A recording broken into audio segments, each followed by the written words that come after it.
What's up, guys? Welcome to another episode of the Protein Bros podcast. We are your hosts, Jeff and Kyle. Today, we have a very special guest on our podcast. His name is Jared Ragsdale. He's one of the owners of Nutrithority as well as Supplement Giant in Wichita, Kansas. He has been in the fitness industry since he was a little boy. His whole family has been a part of the fitness industry since he was born.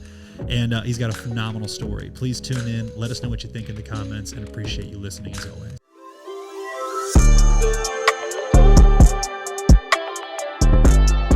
Today on the podcast, we obviously have Jared Ragsdale. Jared is the owner of Nutrithority, which is a brand that we've carried for a long time, and he's based out of Wichita, Kansas, and they make really good products. And he's sold in a lot of different supplement stores throughout the country. Sold in Genesis, here in Kansas City for a long time. And all Genesis locations, right? Yeah, I think it was all of them. Little story is his family owns Supplement Giant.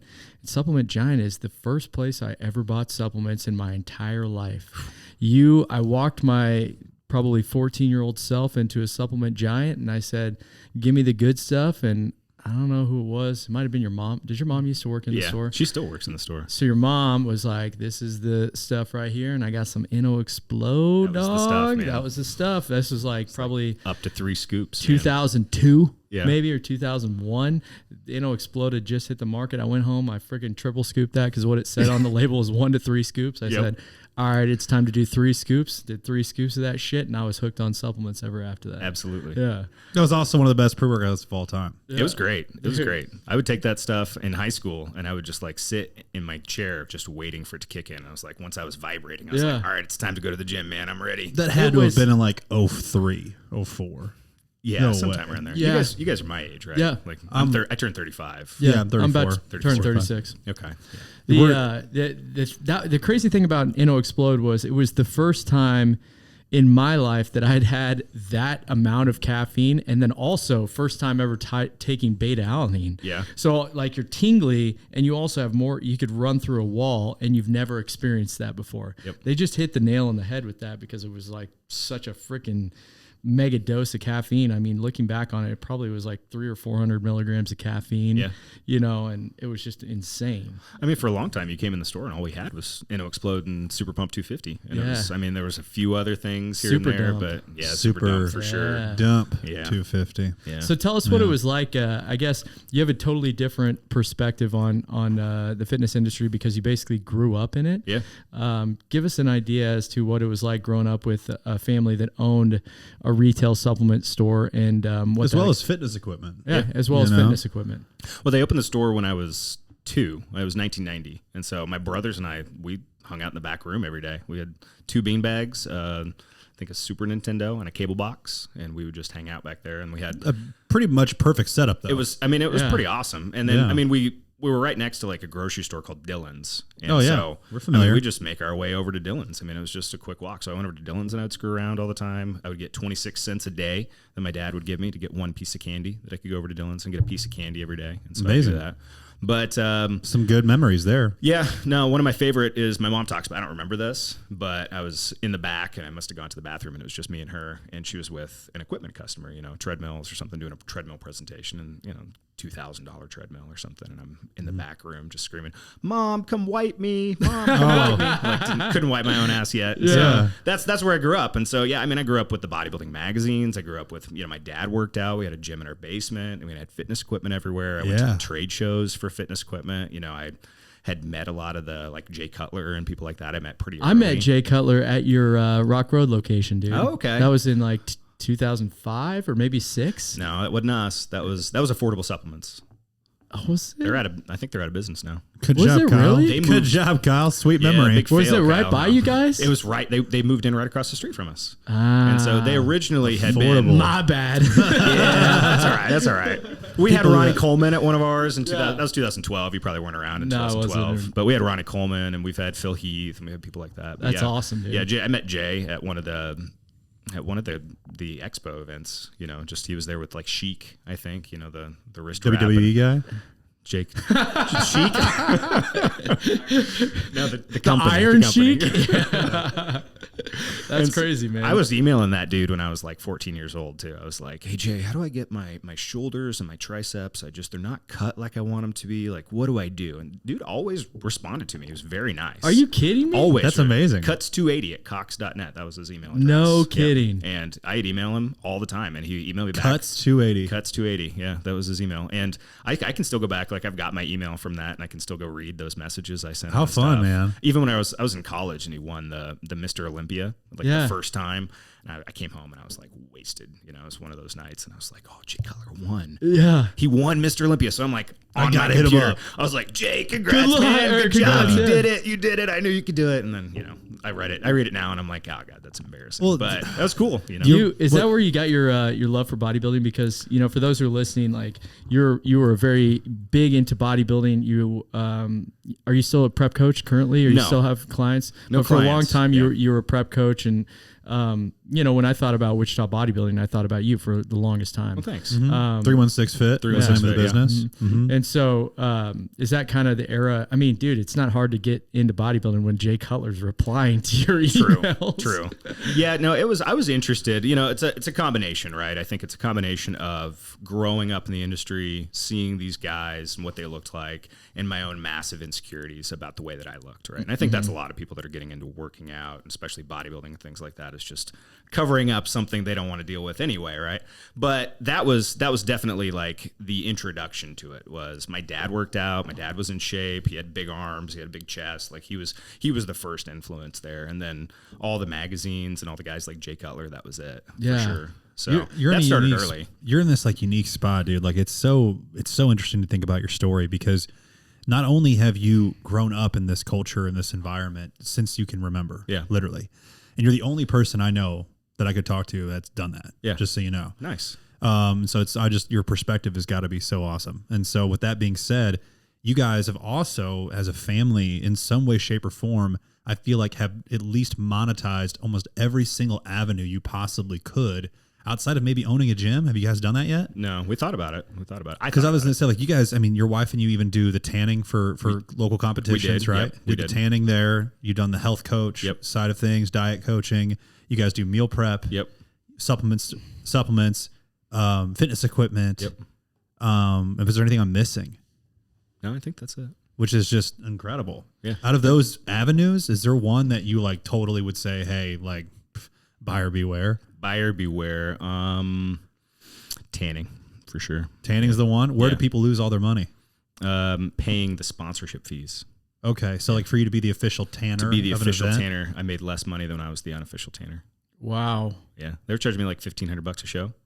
And when there's only like 50 competitors in a show, like you're not making that money back very easily. So. I thought you were going to say that it was just a pain in the ass. It's not worth doing. It's also a huge pain in the ass. It's not worth doing. But yeah, I mean, if the shows were really big and there was a lot of competitors, it seemed like whenever I was doing 316 Fit, it was a very exciting time in the bodybuilding industry, especially like local NPC shows. They were really climbing. There was drama, you know, coach versus coach, and team versus team. The advent of the bikini division and the physique division, physique, for sure. Like those were huge, and so it was really exciting. The teams were really big, and I kind of transitioned towards the end of prep coaching to Nutrithority, and my wife kind of transitioned to doing this tanning thing. It was just kind of an opportunity that fell in our laps. Like we were going to do it because I had clients and I was going to offer them another service that would, one, it would be cheap for them, and two, it would make me money. Like it was a win-win.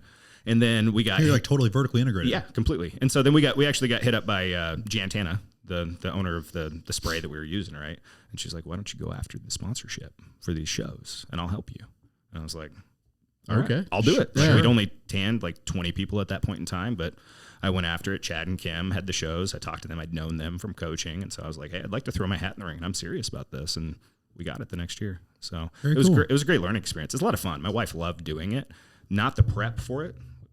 Knock my microphone over, but not the prep for it, like the traveling and the preparing. Like we have our big, you know, Mercedes Sprinter van that we do treadmill deliveries and things, and I would borrow that to drive all the tanning shit up to Kansas City or St. Louis or wherever it was. So that part was a nightmare, and set up, you're kind of like Dexter with your plastic everywhere for the most part. So that, that's a grind for sure. And they're long days. Like you're getting up at 4 a.m. to start for, tanning people and things. So. They're long for people to just stand at the table, like sure, myself, but not having to get up at 4. Yeah. My gosh, miserable. dude. Yeah. I kind of agree with you on the fact that like there was that time period where it seemed like, bodybuilding and NPC shows were kind of there was more drama to them, more exciting, and I do feel like that's somewhat fell off in recent years. What do you think the contributing factor is to that? Like, do you have an opinion on it? I think I got a lot of thoughts on that. In Wichita, at least I don't know, the camaraderie, team versus team kind of thing really just isn't as strong. And I think that's what fueled people. It was fun, like our team versus their team, and like you're all together. And I think that was a big part of it for the most part. And I'm competitive by nature, and I'm a thorough guy. So like everybody that got on stage, I was going to make sure looked fantastic, right? And so it was fun to win, you know? And so I won. Like it was a Wichita show, so I'm automatically going to have more competitors in it. But there was like 100 people in the show. I had 25 of them on stage, so I had a quarter of the show. And then every single person, I want to say every single division, like bodybuilding, bikini, whatever, I won the overall with one of my clients. Yeah. And so I had all of them except for one. And I think it was actually bikini that I lost the overall.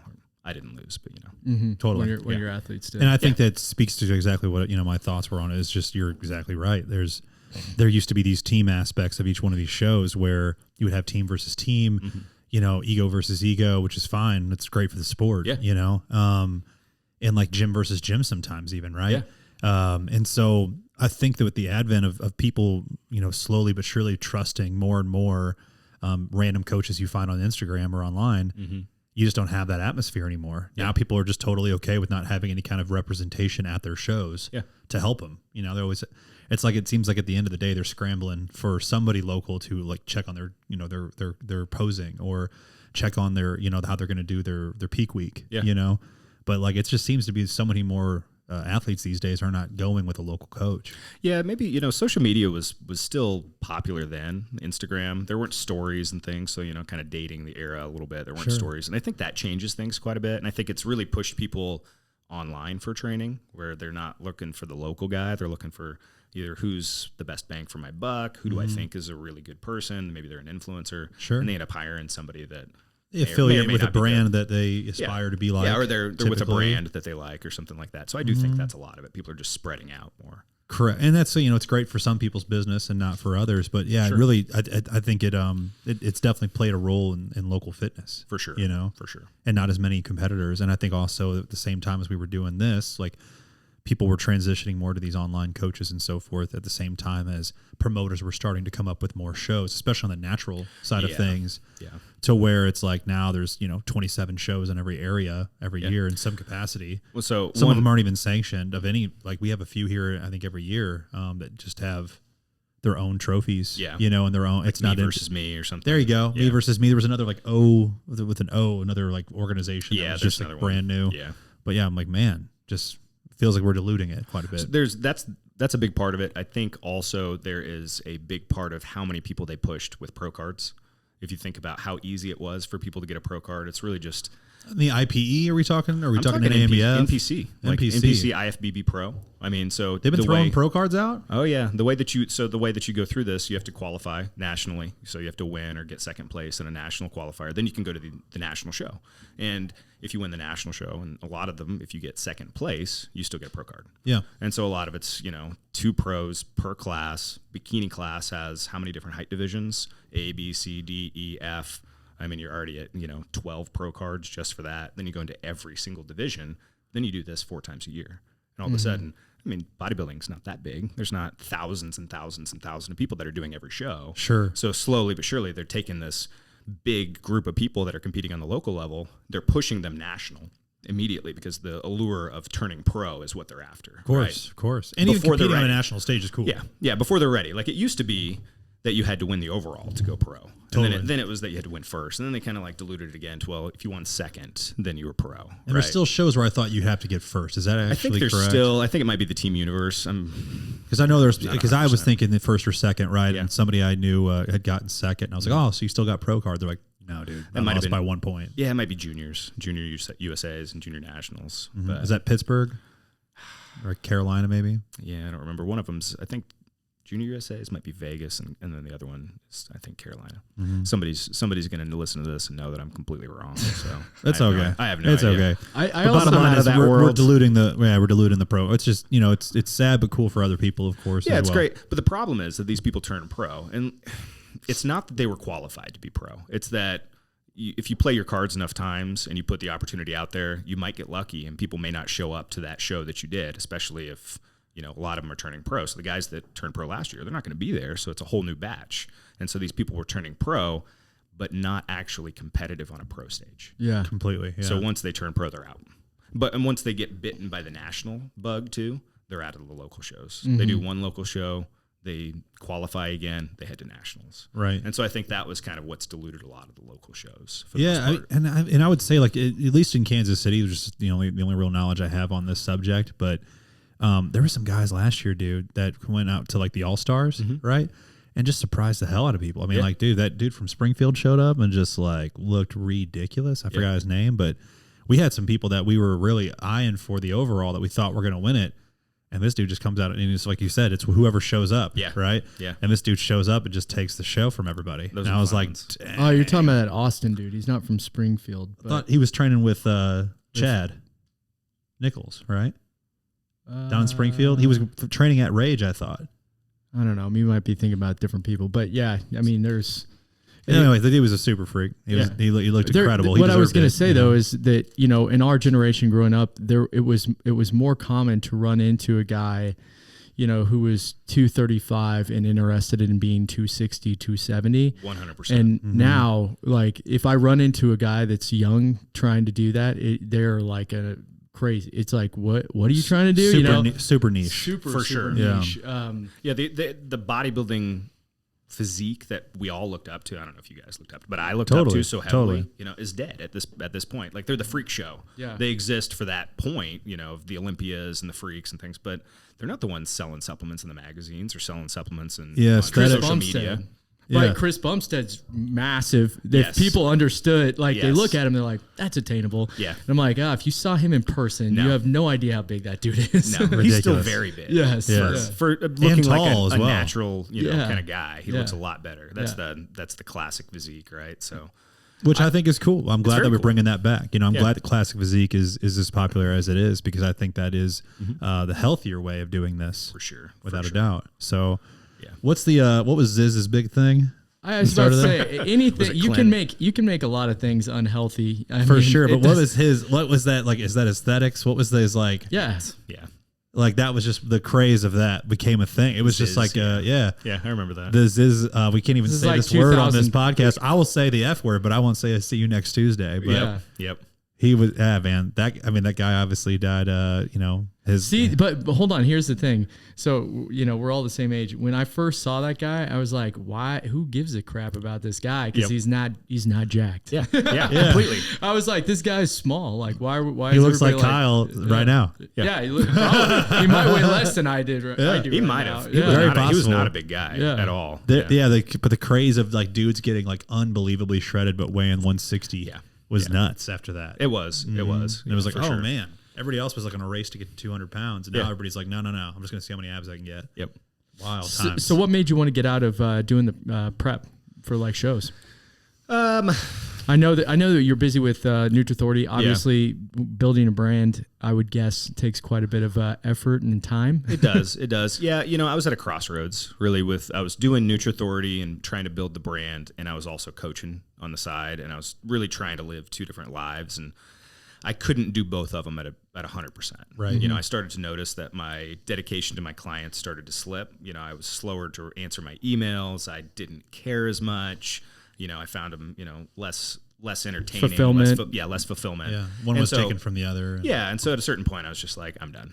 I can't keep doing this. One, because that's not the business that I want to run. I don't want to coach people half-assed because that's not how I do things.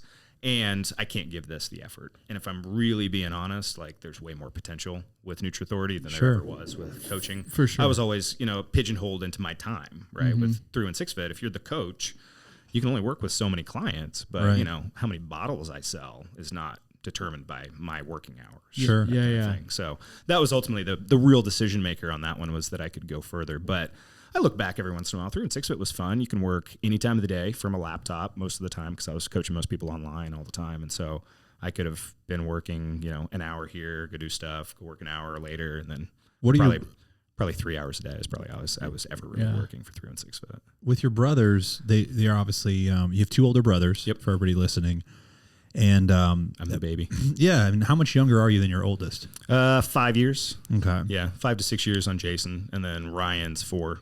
Okay. Yeah. Yeah, I was 6.5 younger than my older brother, and it was just a weird dynamic because they're like in school years, right? Like they're going to college while you're in 6th grade. Yeah. You know what I mean? Like they were a senior when you were like in 6th grade. Yeah, Jason graduated in 2000, and I graduated in 06. Yeah, we're the exact same. Yeah, 2000 I was and in middle 06. school. Yeah, I was in middle school, and he graduated, and he was like going off to college. And It was weird, right? So like for what I'm saying is like, did you find it like for you to like find your own place within the family as far as within, because everybody works within the company. Yeah. Right. yeah, Is that what you were passionate about in Nutrithority? Did that play a role at all in you wanting to find your own identity within the companies? yeah, it definitely did. Some of it I like to think of as just the initiative that comes with it. Like Nutrithority wasn't my baby originally by any means. It was everybody's. You know, the first product we released was protein, and Jason was just as much involved, if not more involved, than I was on that launch. But eventually I just wanted to keep formulating. And so I would keep formulating, keep testing products, keep releasing new products. And that's what I did in the stores whenever I was working at Supplement Giant, you know, 2008 or something like that. You know, in between customers, I was on bodybuilding forums, reading, you know, different posts and chatting with people, trying to learn everything I could. One, about bodybuilding, because I was obsessed, but 2, about supplements. And so I would do that with supplements too. And then I would do that when a customer came in and I didn't know an ingredient. I would walk over to the computer and even straight up to them, hey man, I actually don't know that ingredient. Give me a few minutes and I'll familiarize myself and I can tell you more if you're really interested in that one ingredient, which was pretty obscure if I didn't know. Sure. And then I would go back and I'd say, hey, here's what I know. Here's the dosage it should be. Here's, you know, what it does. Here's all this stuff. And just accumulation of time and expertise over time just gave me kind of a base in supplements that my own interest kind of took off from there. And so it was really more of just, I wanted to do it. So I just did it for the most part. That was such a fun time, dude. Bodybuilding.com forums. Yep. Like it was such a, you know, the internet was still relatively new and transfer of information on the internet, you know, especially in the bodybuilding community. It's like, I remember reading, you know, early Lane Norton, you know, articles back then, and he used to post on there. Yeah. There were so many different people now that I look back on, and you know, like Paul Carter lives here in Kansas City, and I used to read his stuff on T Nation. Yep. And, it's just funny. Lift, run, bang or something. Yeah. Now it's like, you know, you get on Instagram and basically every post that I read that regarding, you know, something revolving around fitness, I've read that same post like a million times over. Very and convoluted. So it's fun to think back to those times because you're reading all that stuff for the first time. And now it's like unique information is like, it's very hard to find. Yeah, everything's out there. Correct. Yeah, you wonder what, you know, like the younger generation is looking up to as Yeah. far as like who are their go-to sources, right? Yeah, because TikTok. it's just so much out there. Yeah. And so I'm with you guys. And like the part that I thought was so cool is when you're looking these things up, it was through the lens of like how to get jacked. Yeah, you know, yeah. it was through the lens. I of, wanted to be jacked. Yeah. So Yeah, it's like, yeah. let It me was- understand these for myself. Correct. But that fed the customers and that fed the business. Right? Nowadays, it seems like there's just for every article you find that says like, "Hey, this is how this works." Yeah. There's this 3 more articles that will tell you how you should never buy that. Yeah, I don't know if you're ever going to get away from that. Right? And so, yeah, but like back then, it just felt like there was like only a handful of sources that you Yeah. could go to and find this information relatively quick, and it was all through the lens of bodybuilding purposes. yeah, for sure. Very cool time. It was. So, you know, you kind of gave us a brief overview of like the origin story of Nutrithority. To, you know, give us an idea as to, you know, the hurdles that you guys had to overcome early on when you guys started the brand, and basically how you guys decided that you were going to take the brand. Was the brand always meant to go outside of Supplement Giant? Yeah, it was always meant to sell outside of Supplement Giant. You know, the brand was always kind of twofold for us, right? One of them was that we saw kind of the products that were on the market and we wanted something different, right? Yeah. You know, there's good brands, but they don't fill every gap that we like, and they're not specifically the way we want them to be. And so we created the products we wanted to use. I wanted to use, you know, the products that I wanted to recommend to my friends, my family, Sorry. And that was a really exciting part of it too. But then there's also like, you know, protecting your business and things like that too. That was also a factor that went into the equation. Is like, if you have a brand, nobody can take that away from you. Nobody can ruin that brand for you. Exclusivity. Yeah, built-in exclusivity. I control this brand. And so, you know, big competitors come in and they tell one of your brands like, hey, we want the exclusive on that. Take it out of Supplement Giant. You can't do that with a brand that you own. So that was part of it, right? But it was also, we know we can do this better. We know we can do a great job with these products. And so that was where it kind of started from. Was it surreal though for you, man? Like working the store as many years as you did, like the first time putting that product on the shelf, was that just the coolest thing? It was pretty cool. Yeah, it was pretty cool. I even have, I never really journaled much, but I have like one app that I like filled out for like a year or something like that. And it was kind of the start of the product. So I can go back through there and kind of see, you know, someday I'm gonna work for this full time. Dude, and for the sake of this podcast, I'd love for you to share like one of those journal entries. Yeah, man. Let me find it. That'd be awesome for like that around that day. Yeah. And while you're looking at that, I was going to ask you about specifically when it came to like growing up in the heyday. Uh-huh. Me and Kyle never worked for the stores when like ephedra was like going bananas. Oh yeah. Was it just like we were like right at the end of it? I definitely sold ephedra products when I first got the job, and I sold some to Kyle as a customer. Yeah. Max Thermogenic, shout out. I stopped shopping with Jeff. I just go shop with Chris Klein because Jeff's always trying to sell me Max Thermogenic, and I'm like, dude, to do you a favor. I want protein. Yeah. I don't want. Quit calling me fat. I didn't even get a kickback or anything on that Max Thermogenic. You just either. loved it. I just loved it. it At the time. It was also the best deal, like out of employee pricing on things. We didn't get like a crazy discount on anything. Yeah. But that product specifically, $20. Yeah. Which I didn't know probably they bought for like $3. Yeah. Yeah. We did. I worked in there when there was ephedra, but ephedrine had been pulled out. Sure. Right. So you had the ephedra extract, which was never quite the same. It didn't work the same. But yeah, ephedrine, I kind of missed the boat. So that's like the hydroxycut and the Zinedrine and things like that. Gosh, you know what? When I was a kid, I'll never forget, like this is like 6th grade for us. Yeah. Like going to like the mall, right, to hang out with your buddies or go to the movies or whatever, and all of the Metabolife, like what are those called? Like this little vendor booth setups, just like the little kiosks. Yeah. But it would just be nothing but bottles of Metabolife. Yeah. And I just remember like, what is this shit? Like, Man, what an easy time in supplements too, right? You have something that just works so well. I know. For everybody. I mean, everybody that tried that stuff, just like fat just melted off of them so fast. It was. So it's not magic, right? But you know, it was very effective. And you certainly weren't hungry. No, you were not hungry. This is kind of off subject, and obviously we're going to have you read that. But what do you think about the new prescription medications that are coming out that are supposed to block hunger and help with weight loss?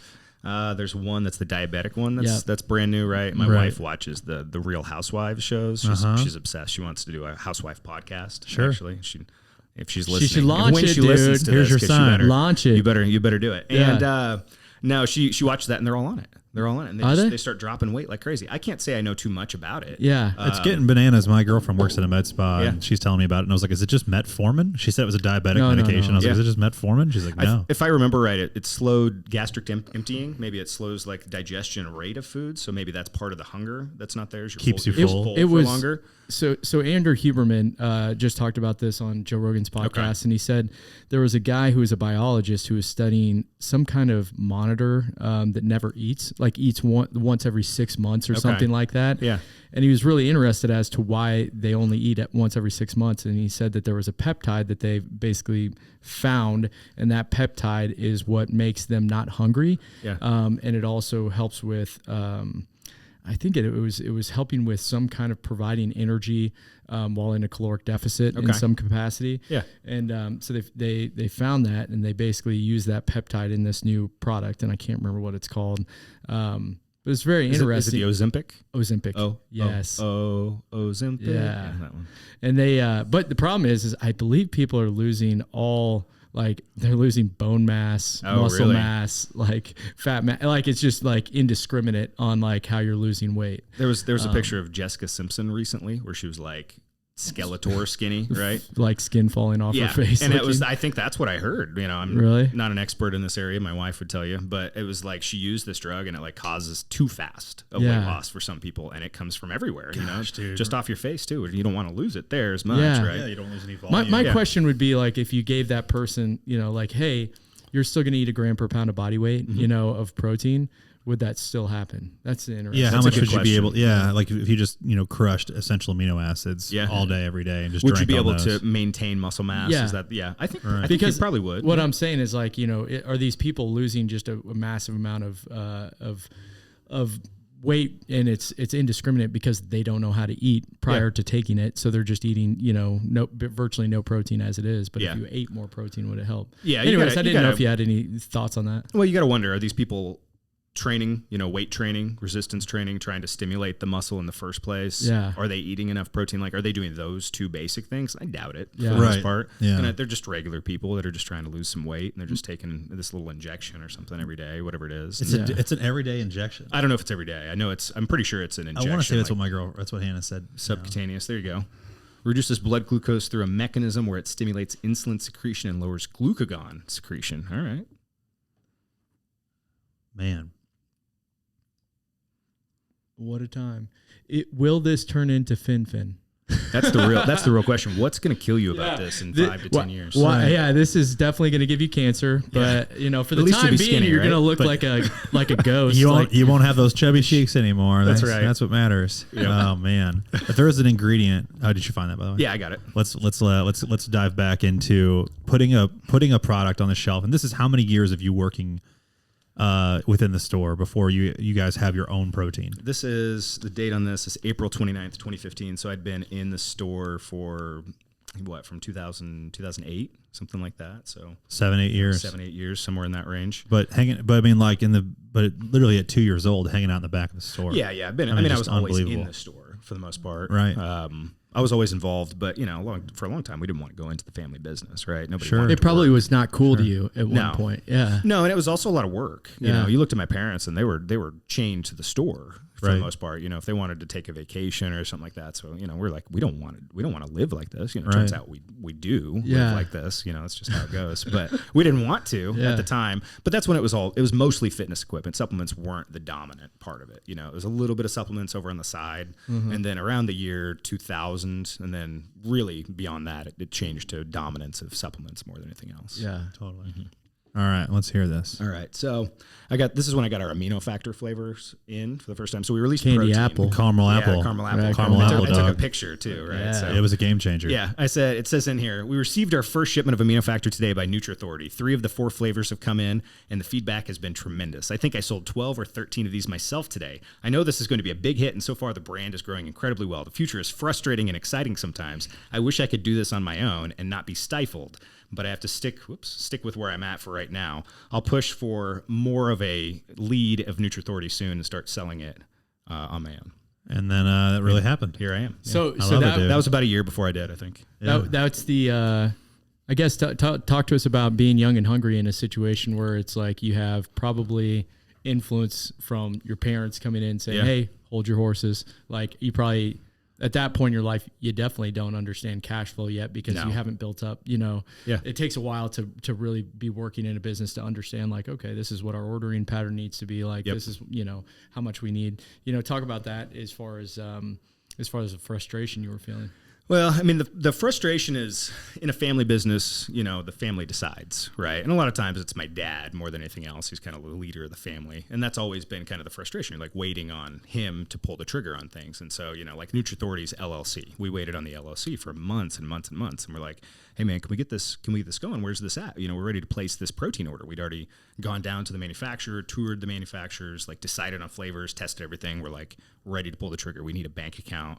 We need, our tax ID number, and we need an LLC for this. Totally. And it's just not doing it.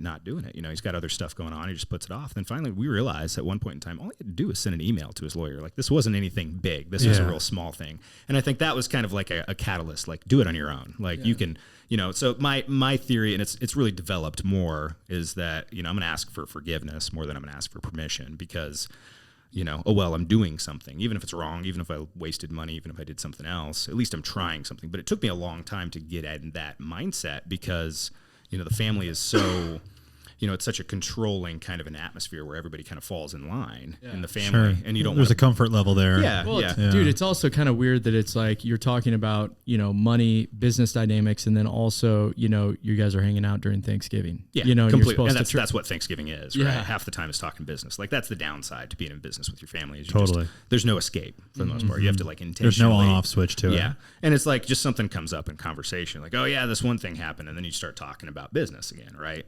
But that's the downside. There's a lot of pluses. I see my mom at the store anytime I stop by. She's still hanging out there. She works with my brother. I talk to them probably way more than I ever would if I wasn't working with them for the most part, right? And so that part's really good. And I think the biggest side of it is that, when you're in business, you know how to do business your way. My dad knew how to run the business the way he figured out. When he started in 1990, he didn't have any business experience. He'd been, a stockbroker. He'd been a high school principal, administrator, like a private school in California. He had all these different jobs, but he'd never run a business. So you have to figure that out. Once he figures out that becomes kind of your model for how you're going to run all businesses, right? How you manage cash flow, how you manage employees, what you pay people, how you work, and that kind of thing. And I think that was the hardest thing to break free from, is just, I can do this differently. I don't have to do it the way it's always been done. In fact, I can try something completely new. I don't have to be chained to the store. I could try different systems and different methods and things like that. And I can even look at this problem as something that I can solve long-term, or something like that. So a lot of it was breaking free of the comfortable way to think. Not that there's anything wrong with it. It's just when you have one location and one store, you run things one way. Now we have, 11 locations, Nutrithority, the kitchen, and the fitness equipment and things like that. You have to do it completely different, and so it's a growing pain in that. But that's probably the biggest frustrations and the biggest things that I encountered were figuring out how to start this on my own. But realizing it, the superpower that I got is realizing that like I'm in charge and I get to do whatever I want to figure out how to do for the most part. And I get the conversation started. I can do all of these things if I want to. And so that's kind of where I'm at. With you guys having the stores too, have you been able to more or less like test market your products before them going to mass? Yeah. Especially in the first part of the days, right? When we first put them into the stores, we didn't have anybody else, so it was just selling them to our customers. Sure. But that was the test. Right. Our customers, either they knew it was ours, we told them, or we didn't tell them anything. At a certain point, you're kind of weary. Like, do they? On one side, they don't want to buy the house brand and clothes. On one side, people don't want to buy a house brand, but when they know you and they trust you, on the other hand, they're like, you made this? No, I'll buy that if you made this. So there's two sides to it, right? But we always tested everything in the stores first, and that was when we thought that we had something really good. We're like, we knew because we tasted it, and we've tasted so many products, and we've used so many products. We knew it was great. But once we got the feedback and people were actually buying it consistently, that's when we're like, okay, we got something here. Flavored or unflavored, right? There's so many different things that you guys have attempted, tried. Yep. You've at least had formulations for sure. Give us an example of one of the ones where it just like crashed, just bombed, and you had such high hopes for it. Yeah, there's two that come to mind. One is the orange cola candy flavor of Mr. Fusion. I was really excited for, because to me, my vision was the bottle cap candy.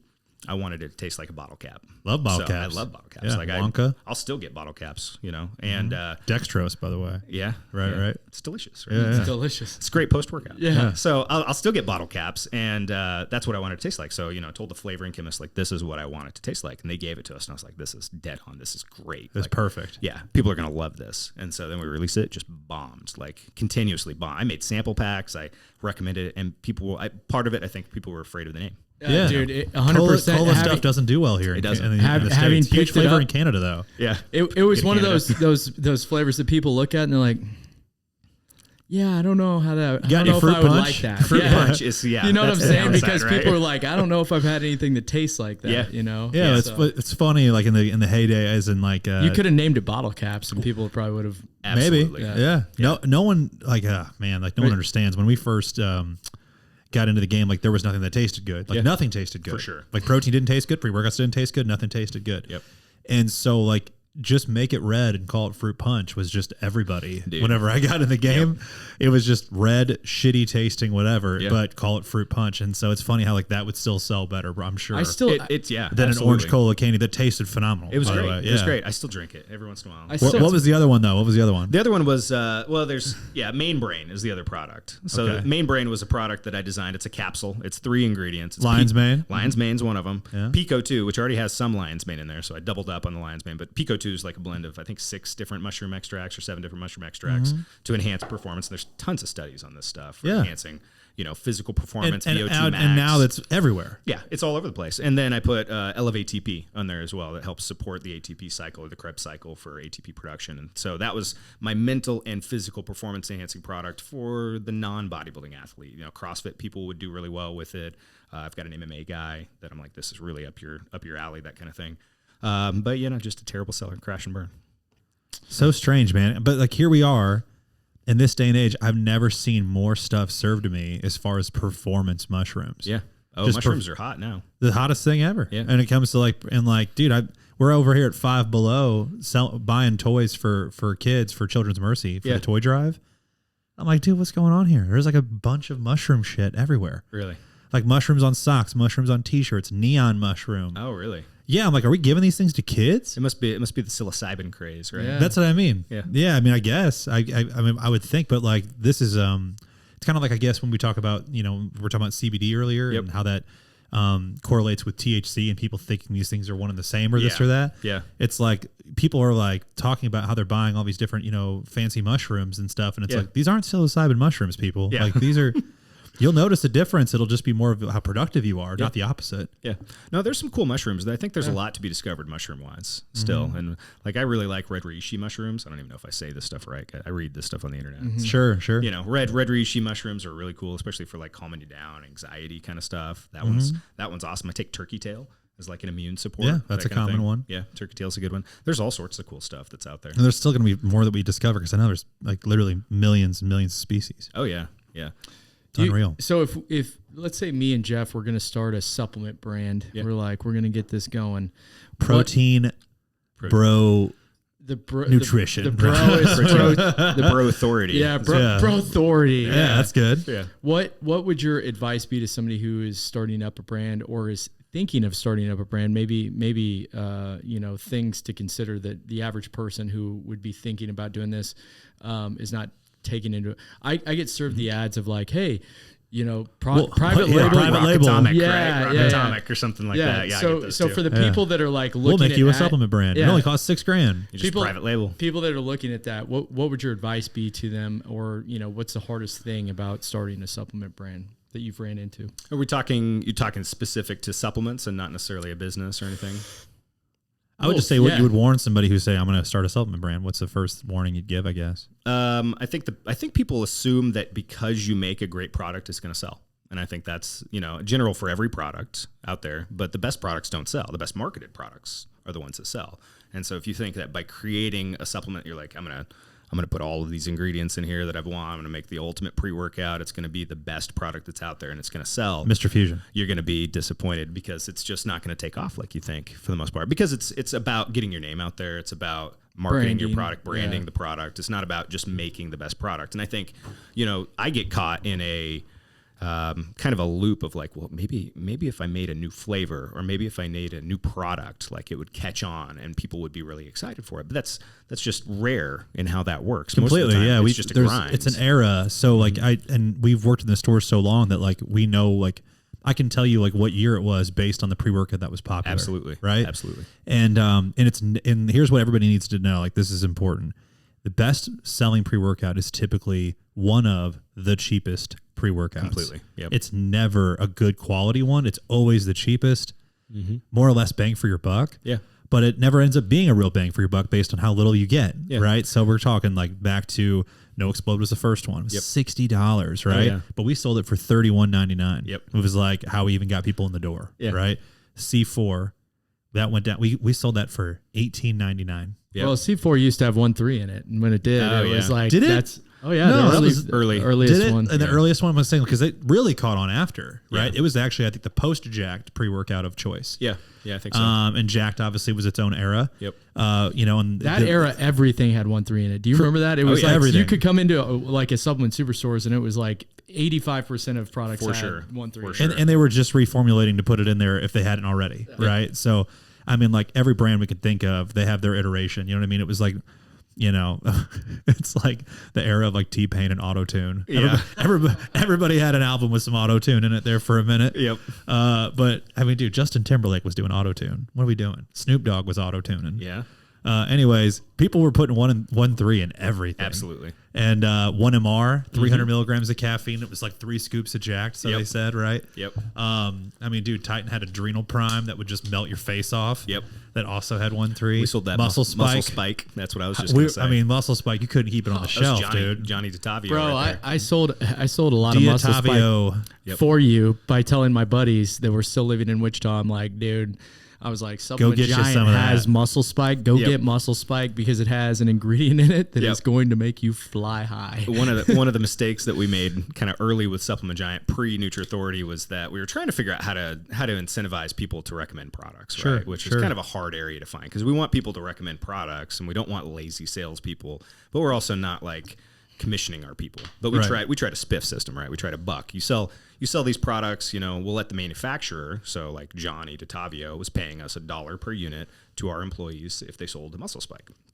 The problem that we ran into is that everybody that walked in the door, yeah, I'm looking for a pre-workout. Yeah, man, Muscle Spike. That's Yeah, the one you this want. is the only one you want. And it's like, I want something relatively mild, not a lot of caffeine. And like, No, yeah, you'll Muscle be Spike fine. is the one you Yeah. want. And so we had to we just pulled it. And we had one guy. It was just one guy that really understood the spiff system was his ticket to make more money per hour. What And was he your idea for, what did you have to say to Johnny for all of our listeners? This is funny because this is the stuff you run into as a supplement manufacturer. When the electric lemon ice came out. Oh, yeah. And it was clumpy. And it was just you would get a whole case of bricks. Dude. Yep. Just a case of bricks. We're talking guys, like you would get it and it was like I don't know, like that kid's toy that was like sand. Yep. Where it was just like a structure. Yep. Right off the bat. Like you could just pull it out like an actual just piece one of candy. whole piece, yeah. Yikes, Yeah, I man. remember We had that. so many returns. It was Yeah. so terrible. We got to a point, it depends on the type of clump, right? So there's clumps that are a little bit more moist, a little wet, and then there's the clumps that are just dry. It's just a full brick. Full brick. The full bricks, we got to the point where we just took them out and we'd slam them against the side of the counter. Yeah. And we would just break them up until they're fully powdered. You'd shake it up and you'd be like, any clumps? No. And just keep banging it. And then we would do that on all of them. Yeah. The ones that are moist, you can't do that with. That's a moisture issue. But his product was probably just That whole flavor system just didn't the work. flavor system. Yeah. But It was tastier in my opinion. Do you guys still have anything from Muscle Fortress? yes, Yeah. we have to. Do we? We've got What to do We we have got? to. Yeah. Dude, the ultimate. Vasocrete? That was what gonna say- about Hey, Vasotest? Raztastic. Yes, I remember Vasotest. Oh, That was Raztastic. a little spicy. Yep. Picatropin was the first. Razocurve was the first pre-workout I ever had that had Picatropin in it, right? Yeah, yeah. And it didn't dissolve. And so they called it. Their first flavor was called. You might remember this. Raztastic lemonade. I remember the name. Yeah. It was Raztastic. Yeah. And so the Picatropin didn't dissolve, and so it felt like you were drinking pulpy lemonade. Oh, gross. Yeah. And it was absolutely like just completely offensive. You're Yeah. like, why am I drinking this? Yeah. Dry scooping was invented because people didn't want to drink that one. Mm-hmm. But man, talk about stuff that just bombed. And then you have Muscle Spike, which was just clearly the flagship. Yep. And this was also the days of, like you were saying, Vasotest, Methyl V Test, Methyl V test was awesome. Winiston V. Yep. Muscle what stack else am I packs. missing? Muscle Yeah. stack packs were the shit Yeah. for I years. think we might even still have some muscle. Those are stack great. packs. I'm not sure. But for sure, I'll never forget the days of being like 19, 20 years old and kids coming in for, getting ready for spring break. Yep. We'd sell them a Methyl V test, and I'm brand new to the store. Yeah. You hear stories about these products that people can take and get these crazy results, and you just don't want to believe a single word they're saying. Yeah. And this kid's like, no, dude, I put 50 pounds on my bench. And I'm just like, you were such a liar. Yeah. And then a kid that I sell it to comes back in and he looks completely different, Yeah. right? Like he gains 30 pounds. That's crazy. And it's all water in his Of neck course. and his Yeah, face and of everything. course. But like the results were unheard of. And you're like, we were just selling oral steroids. That's it. Well, and going back to the pre-workouts that you're talking about, the cheapest ones, it's the Feel It pre-workouts. It's the crack. I mean, Correct. it's always the crack that sells the most. The And the same with the instant feels. the instant feel. So anything that gives you the strongest instant result is always what's going to be the most popular. That's why pro hormones, it was just like the easiest thing you could possibly do. We didn't sell a ton of them too, which is crazy because we could have obviously, knowing what we know today. Yeah. We would have sold a shitload more. Oh yeah. You know, we sold quite a few, but we were still cautious. It was still like, hey, if you're going to buy this, you have to buy the liver support and you have to buy the anti-estrogen. Like you have to get everything with it all together. We're not going to sell it to you. I mean, it was definitely from the top down for us. It was like, hey guys, this is not something we get behind, but people are going to come in for it. So at least be the ones that tell them how to do it like the right way. Yes. Yeah. There was, I mean, during the heyday of complete nutrition, the amount of guys we had coming in that were having the, some gyno issues and stuff with some of their stacks and stuff they were selling. Yeah. I tried to talk a kid. He was 14, came in with his dad. His dad wanted to buy Imdrol, right? And all the kids on Masterol, Imdrol, all those. Imdrol. What was this compound? Superdrol. I think Imdrol was Superdrol. And wanted to buy Superdrol for his 14-year-old. And he's like, well, all the kids on the football team are taking it. And I'm like, I'm telling you right now, I'll sell it to you because you're an adult and you can do whatever you want to do for your kid. Don't give it to your son. But please don't. Yeah. Like, please don't buy this. It's a mistake. You're making a mistake. Dude bought it anyway, and he bought it, gave it to his kid. And that guy kept coming in. He still comes in for years. The kid did. So he's nice. When now. I was in high school, the kids were getting jacked on something called M1Ts, which I'm assuming methyl 1 test. Yeah. Which I early 2000s. Yeah. I had never heard of it, and he was just like, "Yeah, man, these M1Ts, blah blah blah blah blah." And like, that was the first. Put on 25 pounds on your bench in one pill. That was the first pro hormone I ever took. People told me this. I'm like, no way. Yeah. I was so afraid of this shit, dude. I was such a pansy. I was 19, maybe 18. I was in college. I was KU, and my brother had taken methyl 1 test because he graduated in 2000, right? And so he had used it, and it turns out we had a bottle of it because it was banned right around that 2001 time or something. But we had a bottle of it in the garage, and it had been in the garage for like 6 years. And I was like, okay, I'll take it. There's only half a bottle left or something. So I took 1 pill a day. That shit was the craziest stuff. I mean, it was my appetite was dead immediately, which is a good indicator that your liver's just getting crushed. Yeah. And I put on a bunch of weight real fast. And I was only taking 1. There's people taking 3 of those a day. And you were saying your appetite was nothing? Appetite, yeah. One of the problems with pro hormones, oral steroids, things like that, if they're too strong, it seems to kill your appetite. It's kind of like a negative reaction to the product. And I think I don't know 100%, I'm kind of guessing here, but I think it's the liver, I don't want to say damage, but the stress to your liver. Having to metabolize so often. Yeah, because it's going through it and it's really crushing. Like if you were to get your liver enzymes tested while you're on one of those, like you just don't want to look. Through the roof. Because it's your body's just going crazy trying to deal with this compound.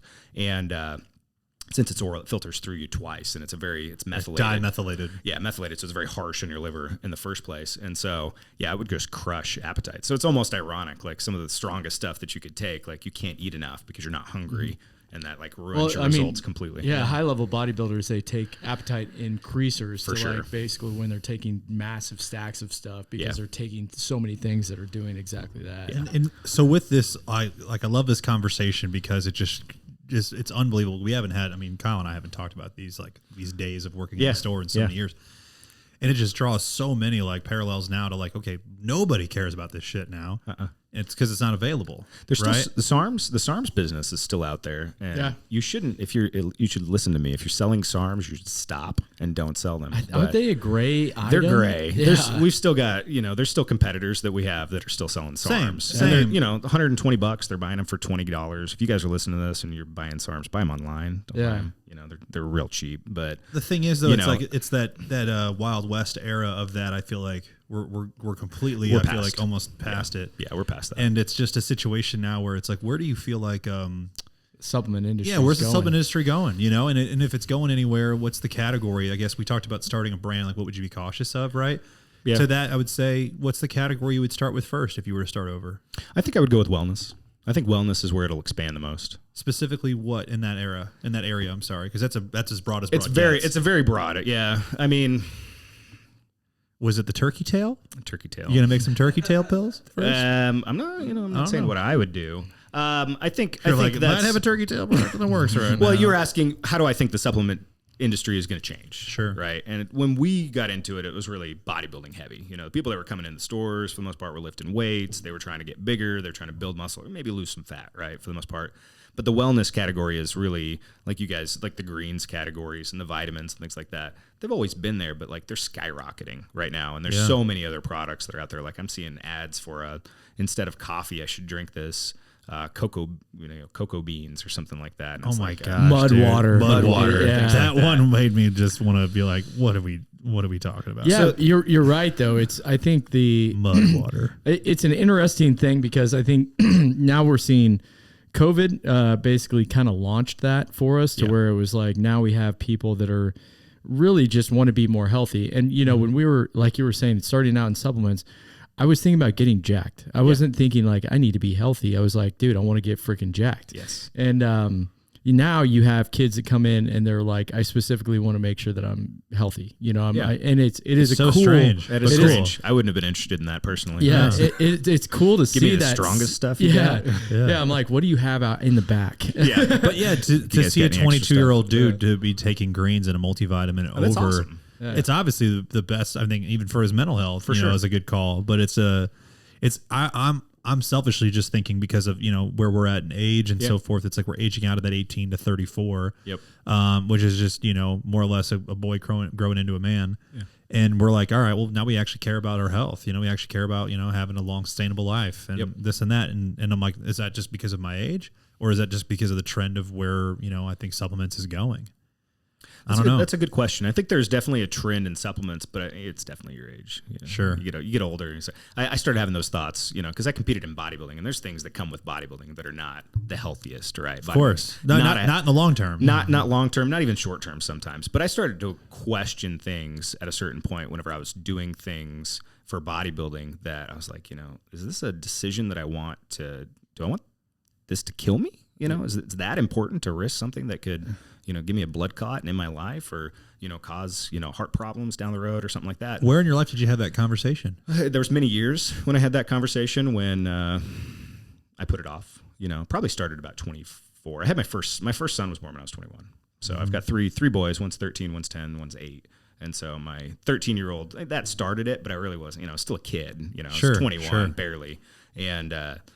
So 26 is probably the realistic range where I was really questioning whether or not what I was doing was a good idea, and was really the end of my bodybuilding for the most part. It just took a while. It sounds like that's when boy 3 was born as well, around that era he was too, born. huh? Yeah, he was born right like 26. Mm-hmm. So right around 2016, sometime around there when he was born, and I think he was born in 2014. But yeah, sometime 2016, I think it was kind of when I was getting out of it for the most part, and it was all health based. Sure. Did you have any kind of scares along the way that you'd be willing to share? No, there was no scares or anything like that. But you see bodybuilders dropping dead, and you start to most you've ever seen, and that was before then too. And I had seen people that had happened to, and there's certain people that would like preach the right things. Like there was guys like John Meadows that were preaching the right things, and he's like, take care of yourself, do your blood work, do all this stuff.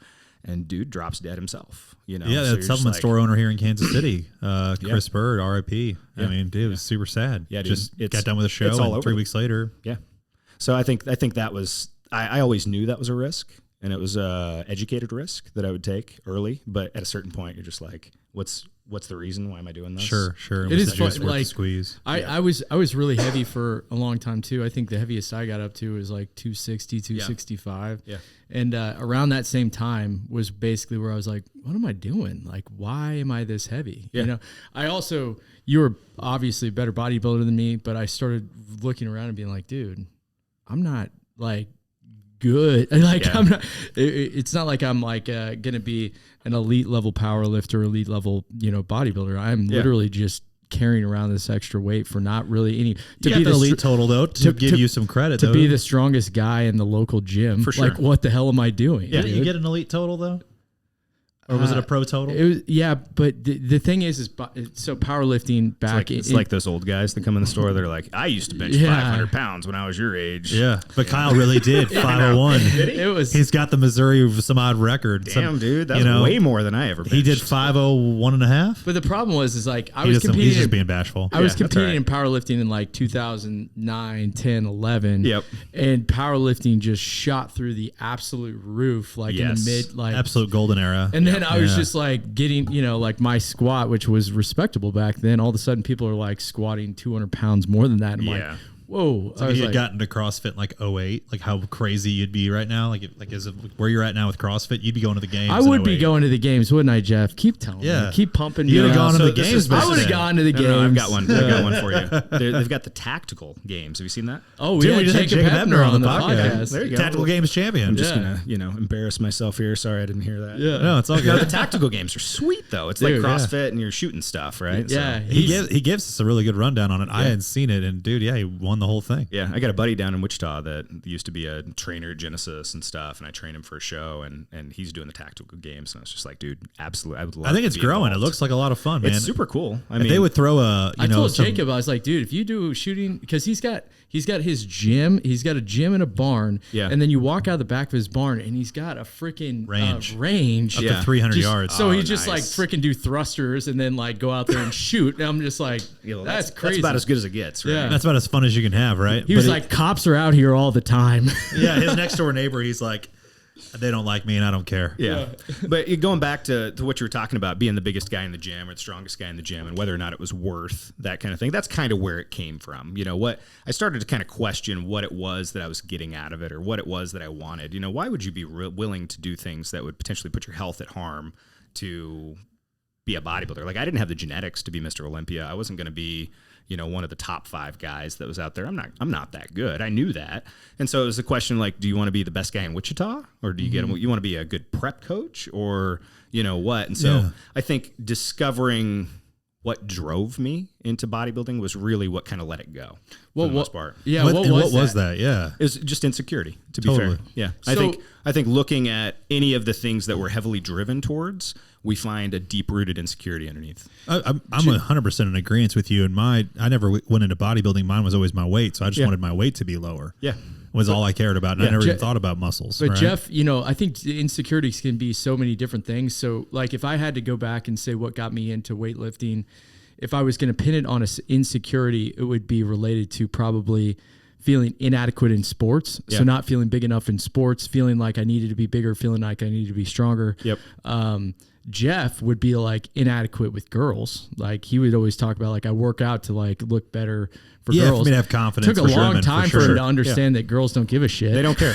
Yeah. It's the confidence, not the look. It's the confidence. So here's what's sad about it is like this is for real. Like I would tell him this is like you would get to a spot where it's like, oh, I started to gain weight for the first time. Like I was the heavy kid my whole life in my mind, right? Yeah. I was like this weight as a senior in high school. Mm-hmm. And so I end up getting down to like 190 or something, right? In like college.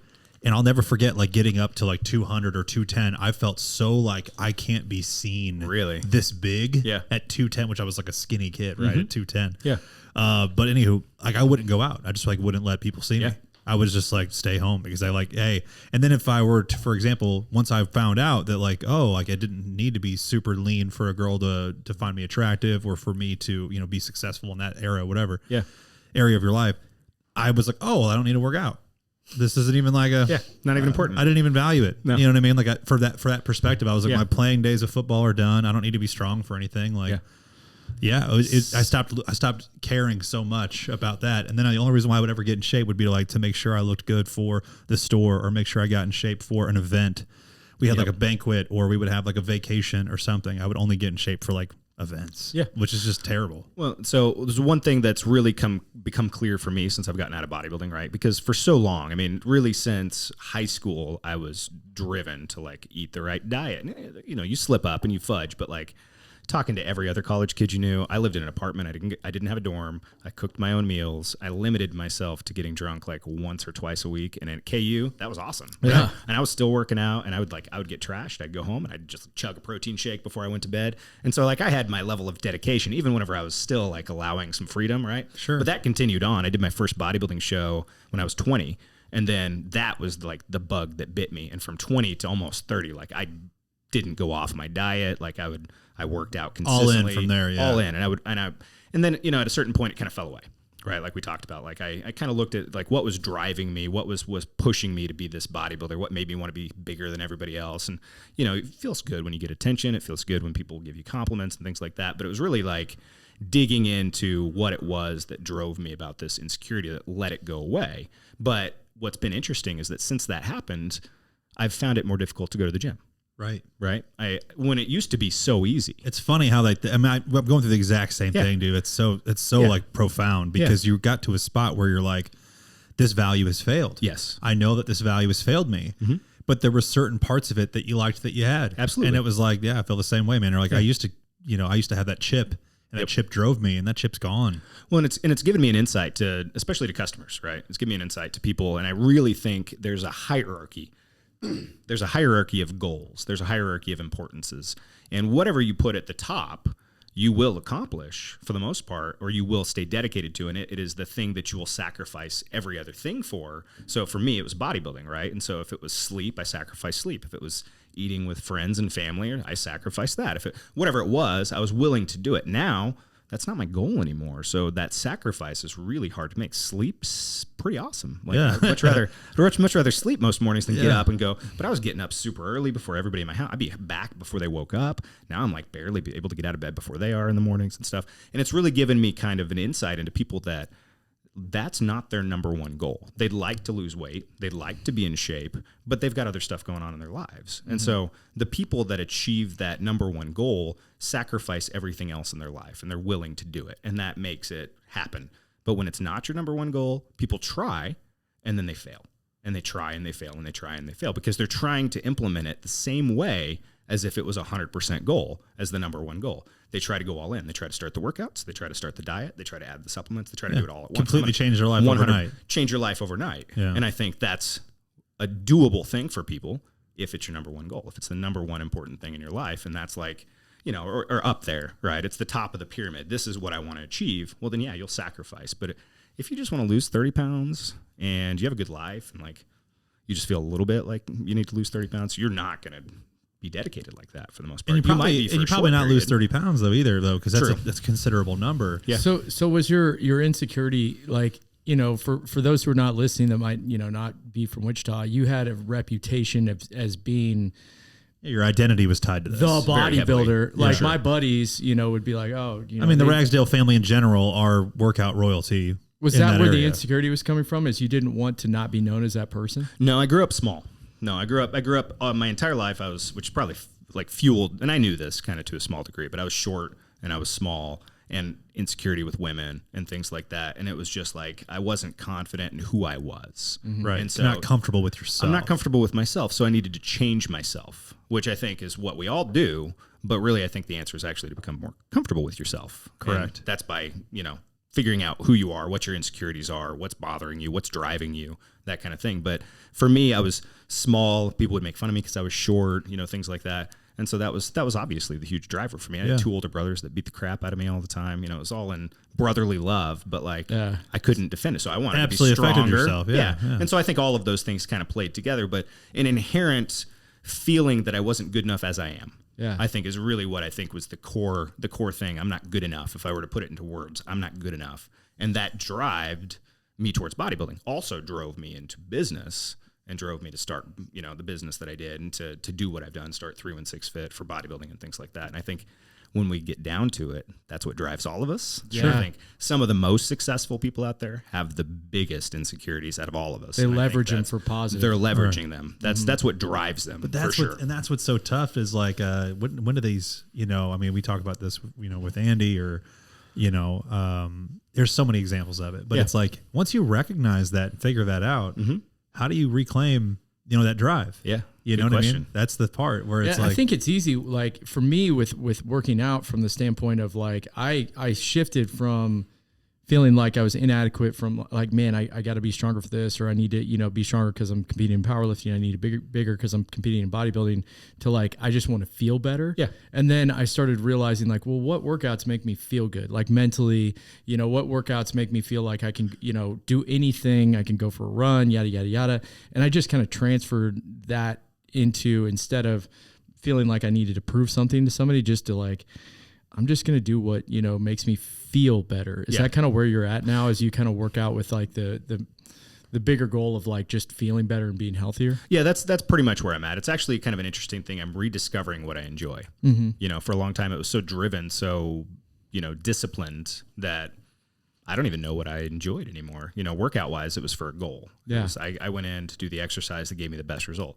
what kind of exercise do I like? You know, I like riding my bike. I like hanging out with my family. I like being out and doing stuff. That's exercise. Yeah. You know, it's not gym weightlifting. You know, I played around with, in high school, you know, went to the YMCA and rock climbed. Like that was fun. So it's a little bit of a rediscovery of like, how can I get exercise in? How can I stay in shape, but have fun? And rather Enjoy than looking at the drive from, you know, a negative standpoint of like, I have to be better, you know, the drive could be, well, I like doing these things. Yeah. Actually enjoying the process finally. Yeah. That's really it. And I enjoyed I enjoyed the results I got from the process. And I enjoyed the feeling I had about myself. Like I was a badass whenever I was doing that stuff.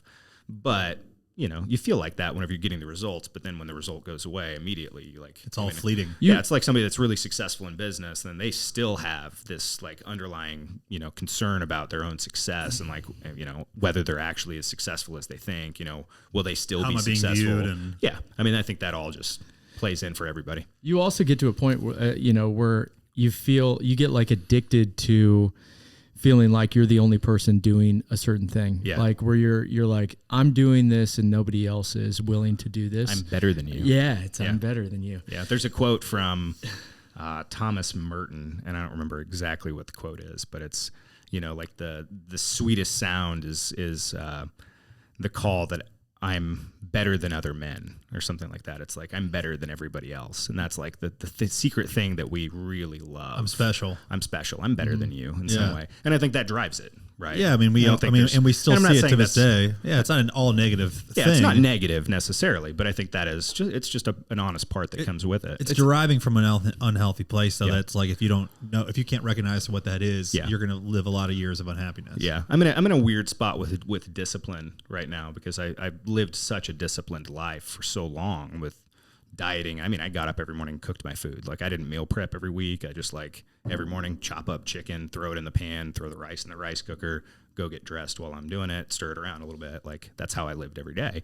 And I was very, very good at doing whatever needed to be done. You know, if it was 7 meals a day, I got 7 meals a day, 400 grams of protein a day, 400 grams of protein. You know, if it was a grind, it was a grind. And I think that's, you know, it was such a disciplined period of time from, you know, 20 to 30 that now I look at it and I think there's a problem with discipline for discipline's sake. You know, I think I'm better than you is kind of what fuels a lot of discipline, especially in like the entrepreneurial fitness area. Sure. It's like, I'm going to achieve this, or I'm going to do these things because it makes me feel better. And I think that's where I'm in this confusing space, because obviously you have to be disciplined. Like you have to get your stuff done. And I mean, the only way you're going to get results is being disciplined. But how can you do that only on the important things and not necessarily use up that willpower or that, you know, that other side of you for discipline for the unimportant goals or for the things that are lesser, right? Yeah. How can you pick and choose, and are you going to be the best judge of that? Yeah, and I think most people are on the other side of that issue. 100%. 100%. Most people are not. Yeah, most people are not disciplined enough. Correct. So I don't want to put that message out there, because it's a hard message. But for it people, is it is true to you. Yeah. You know what I'm saying? Like if you go for 10 years. Being more hardcore than I've probably ever even been, even in a show prep and a regular, you know, life, it is probably an adjustment trying to get back to the point where it's like, no, dude, if I want to have this ice cream, I'm going to have it. I'll get back to the point where I didn't weigh my meals. Every meal, I weighed everything. Like I knew the gram measurement for the amount of chicken that I needed for this one meal, and I'd weigh it out every single meal. And so I knew exactly almonds. You know, I needed 16 grams of almonds. That gave me 8 grams of fat. And so I put that on the thing, 16. I ate 16. Yeah. And that was it. So yeah, it's a different lifestyle than most people, which I found easy. Like that's not to say that's what I mean by that. I think it was easy because I loved it. That was what I wanted to achieve, but it was different. My whole thing that I was trying to talk with Jeff about is like, for the most part, I don't really think about discipline. I don't think about my diet. I don't think about, you know, I'm not overly critical of myself, and I stay in pretty good shape. And it's like almost kind of it's almost, I don't want to say it's carefree, but it's not a stress point in my life. Yeah. And I know for him, it's been a stress point for him for a long time. He over analyzes a lot of things, and, you know, unhealthy relationship with food over the years and stuff. And I think that, you know, being able to get to that point is like the holy grail, you know what I'm saying? Where you don't have to stress about things, and you don't have to worry about like the discipline aspect of things. But unfortunately, because like we were saying, most people are severely undisciplined. Yeah. They have to expose themselves to disciplined things over time, over a longer period of time, because that basically builds that self-confidence that they can, do things. It's fleeting too though, man. So it's like, it's fleeting. So you're like, I'll give you examples, dude. I mean, like time and time again, I would like not listen to Kyle, or I would like just not give what he's telling me as much weight or as much sitting with those feelings long enough. Yeah. Because I would, dismiss or excuse what he's saying based on the fact, like, dude, I've been disciplined as shit. Like I've done, I've lost 60 pounds 4 times, and all of it was under 3 months. Not a single time did it take me longer than 3 months to do. Yeah. Because I was so disciplined, right? Yep. And never to the extent of, weighing my almonds and so forth, like you were saying, but like my version of that, where I'm like, every single thing was mapped out, right? Yes. And so the issue, what I'm saying is it's fleeting, is you're going to have this spot where you're going to get to a point where the next thing that you do after this event or this result that you were driving, like you were saying, like whatever that carrot is, it's never been for the sake of being disciplined. No. It's for the sake of the number on the scale, for the after photo, for the being enough, that kind of deal, what you're talking about, just being better, right? Yeah. And having the proof that you know what the fuck you're doing. Yeah. You know what I mean? And then after that, you're like, all right, well, now it's not nearly as joyous, or I don't get as much instant gratification out of following my plan today, because it's, like we just got done with 75 hard last week, for example. Yeah. Or Monday of this week, actually. Nice. But like, yeah, we talked about like, this is the first time I've ever done a 75 hard or any kind of a diet where in moderation. Yeah, where I've just never cared about the number on the scale. Okay. That's good. Wasn't, I mean, definitely healthier. Yeah. You know what I mean? Yeah. Like, and it feels good to feel that healthy, for sure. And to have a good relationship with food and allow myself to have a bite of something or a cookie without saying, I need to eat 10 of these because tomorrow it's going down. Yes. And I'm going straight keto, and I'm having, only this and this and this. And so like, I would always make food an event. Yeah. Which obviously that in itself is a terrible idea, and so I just, I heard Denzel Washington describe that as being a destination addict.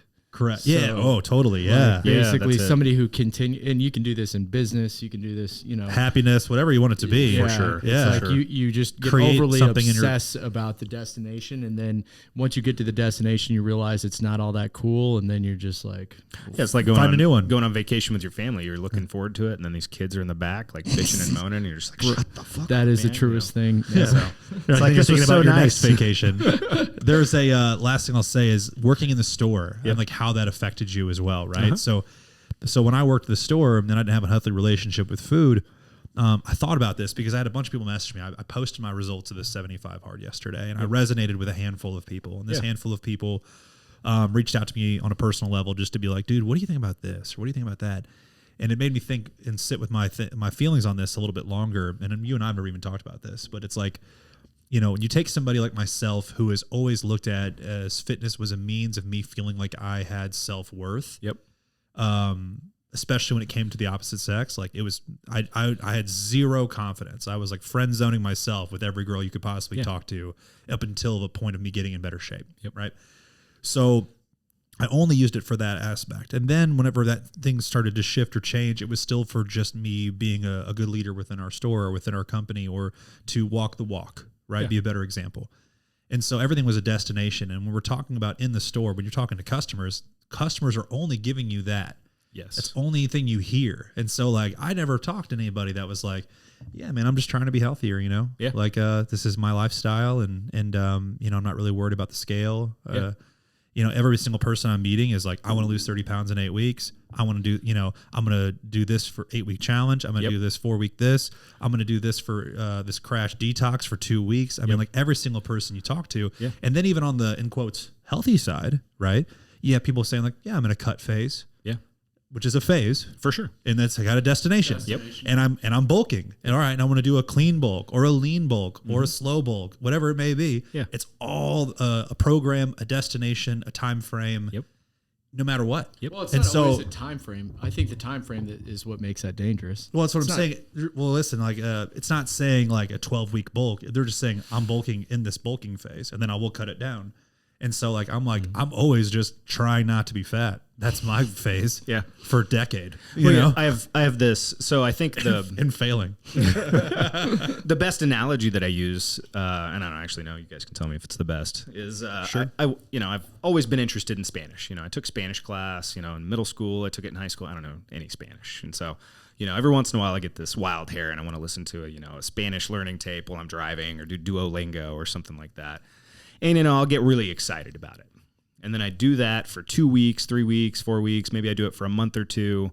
And I learn a lot of Spanish because I'm like, man, I want to get on this app and I'm going to do like 3, 4, 5 lessons a day. I'm like, yeah, man, I'm fucking learning Spanish so fast. Like, knocking it out. Yeah. I'm basically fluent. This is great. Yeah. Yeah. You're extra disciplined with it. Yeah. And then all of a sudden I'm just like, I don't feel like it today. And then all of a sudden that turns into, I haven't touched it for 6 months. Yeah. And so the analogy I would give people is like, what if I did 1 lesson a day on Duolingo?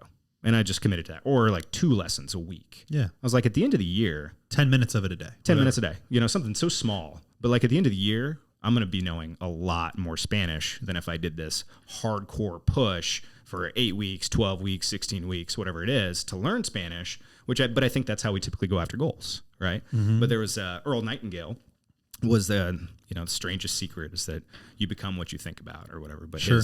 His philosophy was don't be discouraged by the amount of time it takes to reach a goal because the time's going to pass anyway.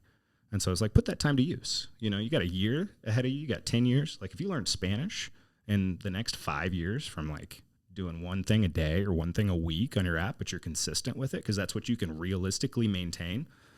5 years from now, you're way better off because in 5 years, I'm not going to know Spanish. And so if I do it the way I'm doing it. But the thing is, that is a good analogy, dude. I love that. But if you were to backtrack that and say to yourself, like, what have you worked on to try to be better at it in 5 years? Mm-hmm. And if you're like, if I'm going to focus on something every single day for the next 5 years, I think that would be, I would tell myself if I'm you in that situation, if I'm being weaker minded, right? And this is just most people, everybody's going to think like this. It's like, why would I want it to be about learning a language? Like I should be putting that into being like financially literate. For sure. Or I should put that into, whatever it may be. Yeah, you can replace Spanish. Spanish is just a placeholder. This is the analogy. That's my placeholder. This is the analogy. Yeah. That's the analogy. But what is that going to be? The other thing I think. Yeah, if you wanted to learn real estate. Yeah, but what sure, think about install whatever you want there. Yeah. This is what people do, with that analogy and fat loss just go like hand in hand because we've seen people do it so much is they're like, I'm going on a vacation in 4 weeks. What do you guys have here? And I'm like, you're putting me in a bad position because you're asking me to make you're saying, please meet me the week after you get back.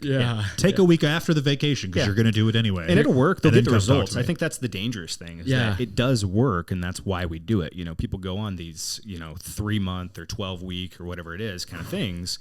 And it works. They get results and then they go on their vacation or they, whatever it is interrupts their life and now they're off. And that goal is no longer the top goal anymore. And that's kind of what I mean. Like it's the top of the pyramid. And when your goal becomes the top of the pyramid, you get it done. It ignites your life. But eventually something else takes the place of the top of the pyramid and that goal falls away. Yeah. But if it's 2 or 3 or 4 on that pyramid, it's like we can do this 4 or 5 times a week, can't we? Absolutely. And that's why especially it's if it's a minimal. Yeah, especially if it's a minimal amount. You can't ask yourself to do too much. The other thing that was like an unlockable for me as far as like your ability to understand to see the world a different way, which is what we're talking about. Absolutely. James Clear's Atomic Habits when he talks about identity habits, right? Yeah. It's like you're trying to learn a language, right? In this case, it'd be like, I'm trying to value my health better, right? And it's like, I'm getting in shape is like a fleeting value as well, right? Like you can say, I'm learning how to play guitar. Mm-hmm. And if you're learning how to play guitar, the amount of people that have seen like my guitar in my room and been like, you play guitar? I'm like, yeah, just not very well. Like I can strum the strings. Sure. I can play it. Yep. But you could say like, yeah, I'm learning how to play guitar and there's no accountability to that. Absolutely. You could be learning it forever, right? Yep. I could be trying to lose 30 pounds for 5 years. Yeah. There's many people that are. But if you say like, I'm a musician, well, a musician has to play the guitar. Okay. Right? I am a disciplined person. Yeah. It means you have to make sure you do those things that would require discipline. Yeah. And so if you can just change the phrasing on how you identify yourself internally, like I'm working on becoming a better this, or I'm working on learning how to learn, like just say I speak Spanish. Yeah. I would take if you say I speak Spanish, you're going to have to learn Spanish. I would take that. And I completely agree. I think the one thing too, cause it's not dissimilar from a positive affirmation, right? Kind of giving yourself an affirmation every day, which I think is good and I think works. But I think there's a lot of times there's this little part of you back behind that's saying, no, you're not. Yeah. You're full of shit. Yeah, you're lying to yourself. You're a fucking liar. You know? And I think we're just like, no, I am a disciplined person. We try to override it. And I think trying to engage with that other voice and figuring out what it is that really is holding you back from being that disciplined person. Like the belief can be, I'm a disciplined person. And my positive affirmation is, I am a disciplined person. And then there's this thing behind you that's just like, yeah, for now, but you know. But you have to tie that to an action, right? But engaging with it is what I mean. It's not. It's so much that you're trying to take a negative and overcome it with the positive, right? And I think it works. I think maybe it would be more effective, and this is where I'm interested. And so I'm not saying I'm right. I'm saying this is what I'm interested in myself. Maybe it's more effective to combine that with investigating why that negative belief exists in the first place. Sure. If we can investigate why that negative belief is back there saying you're not fucking disciplined, then maybe I can figure out that, well, if I can figure out what that is, because it could be something that happened when you were a kid. It could be something that your parents said to you and you just don't even realize. It was like, oh, you know, my football coach said, you're just a lazy son of a bitch, you know, and that's the thing that stuck with me. And it's like, you didn't realize it, but it's what's been fueling you from behind for a long time. And so if you can engage with that, I think it allows the positive affirmation to take hold stronger. I think and with that, I would say that like all that makes perfect sense to me. And in the form of, for me personally, I'll just use myself as the case study here. I'm only as disciplined as my last 10 decisions I've made. Yeah. And so I just take inventory of what yesterday looked like and what today looked like. And I can tie my discipline to just that. Yeah. And so like, if I've done these things, then I can say I'm a disciplined person. If I don't do these things, well, then you have to start, because you obviously are a disciplined person. Yeah. I think just removing friction from, you know, things that are causing you to be undisciplined helps for too. Sure. You know, That's all part of it too. Yeah. Your environment you create for yourself. Yeah, for sure. People make it hard on themselves to lose weight because it's like they, you know, have the habit of going to Quick Trip every day and buying. Part of their identity too. Yeah. I'm a Quick Trip guy. Yeah. You know, Yeah. I'm a foodie. I mean, I went through all that. Yeah. You know, I had a food blog. Yeah. Did you? Yeah. Okay. I didn't even tell anybody about it. It was this whole separate page, man. That's awesome. Yeah. Anyways, dude, Kyle hates me for having that food blog. I go. You're kind of like a heroin addict that's got like a page like talking about heroin. Someone has reached out to me about Kyle's heroin reference. Oh, really? And was like, it's totally like that, dude.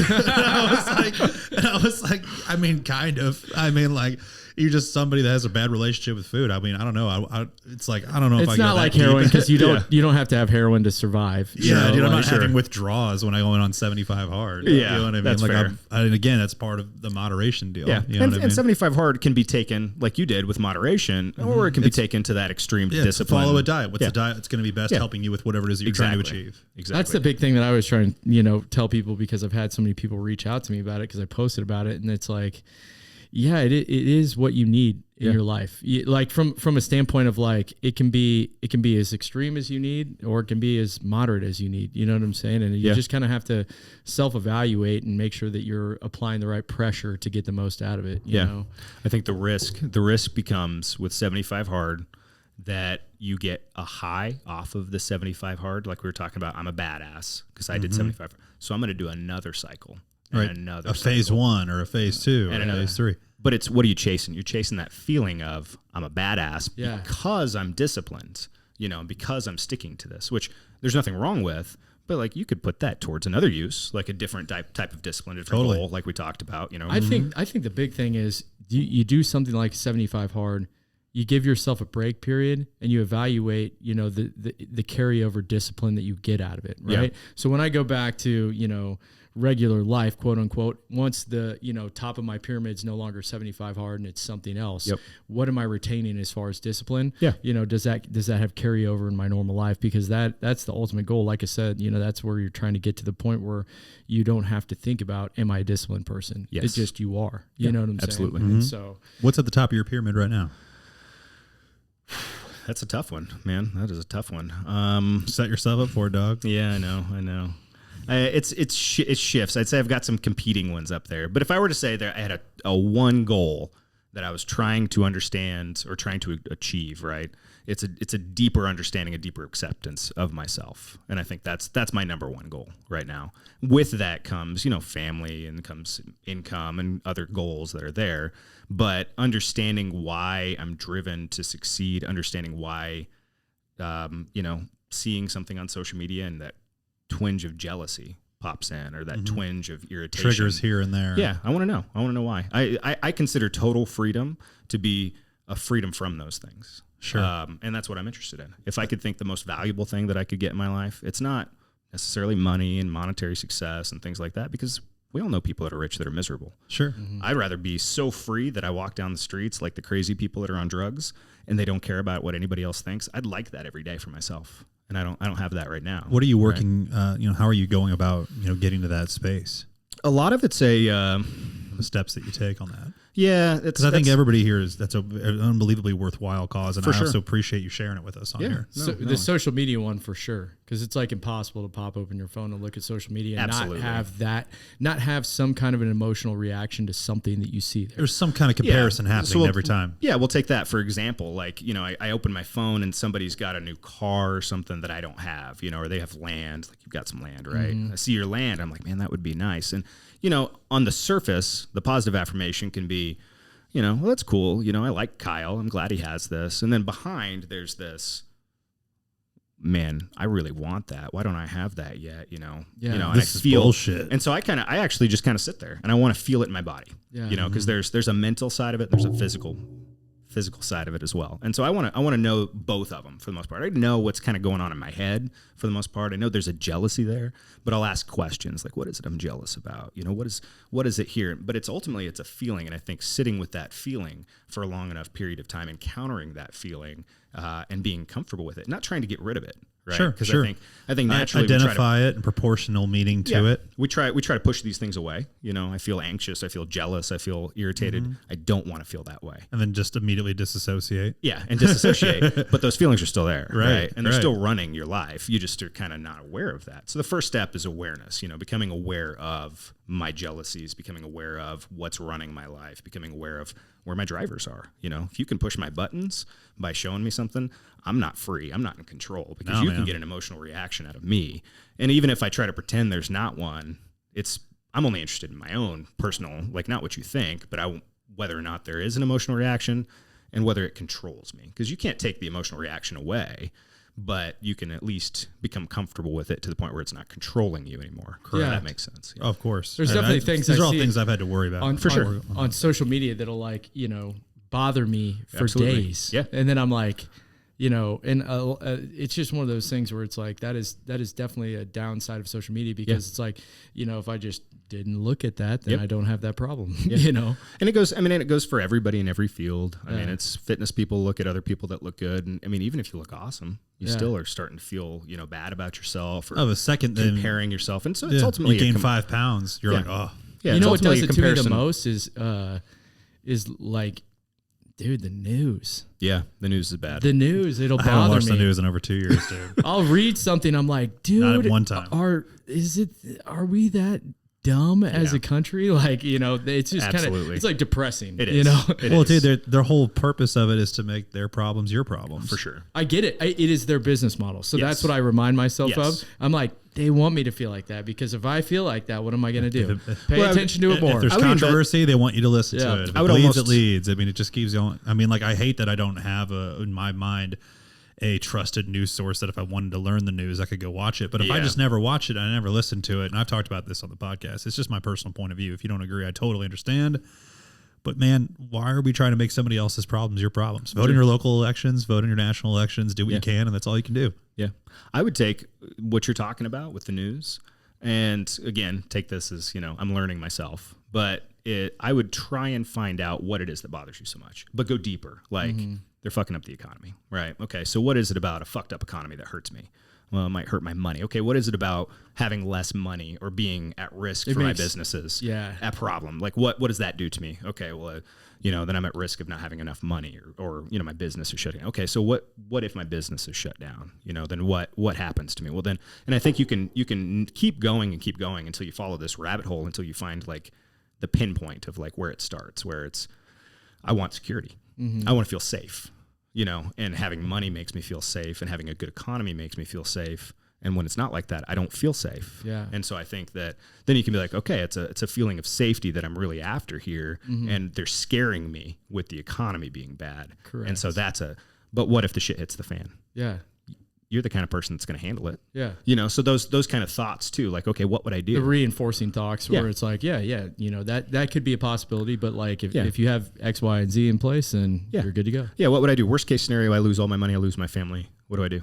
You know, I'm a homeless person with nothing and nobody knows who I am. And what do I do with my life? I go sit on a bench somewhere. Yeah. You know, I go to the beach. Yeah. You know, I've thought about it. I'm just like, you know, worst case scenario, what do I do? Well, I mean, they can take away a lot, but like I can go sit on the beach for free. Yeah. You know, and I can go sit on a park bench and watch the animals or watch the people walk by. And that's not terrible for the most part. And I can survive that. So if I know my plan, shit hits the fan, world ending, you know, apocalyptic, you know, maybe I'll enjoy the view, you know, or something like that. I like that. That is one thing that you know, me and my wife have talked about in the past, is that because we were so poor together for such a long period of time, that we're like, it's kind of like our superpower, you know, together. That, you know, hey, worst case scenario, we've already been more poor than we probably ever will even come close to being, you know, in the future. And so that is like that's just a reassuring feeling. We've grinded this, we've experienced this. We'll get through whatever. Yeah, absolutely. And I think you know that you can handle it, and I think that there's a view in life where you can reinterpret everything as this is the best thing that's happened to me, or not the best. This is a good thing. Yeah. You know, this is good for my life. You know, my business went under. Well, that's a good thing for me. Oh, it's the old Jocko good. Yeah. How could you really believe it though? Yeah. Not just saying it, because we Sure, talked about sure. it, but could you actually believe There's this the is- affirmation, and then there's the I'm putting it into practice. Yeah. And so how can you put it into practice? Like something goes wrong and it's like, how can you view this as, well, that's the best thing that could happen for me, because What did this just teach me? yeah, what did it teach me? What's my opportunity? What's going to go on? And you have to view life in a different frame of reference, right? If you view it as who has the most toys and who has the best life and things like that, you know, Paris Hilton's got it going on, you know, probably doesn't work. She's got a bunch of money. She lives like this luxurious life, and I'm never going to have a life like that. But I also think it would be really interesting to grow up as, you know, somebody that lived in India.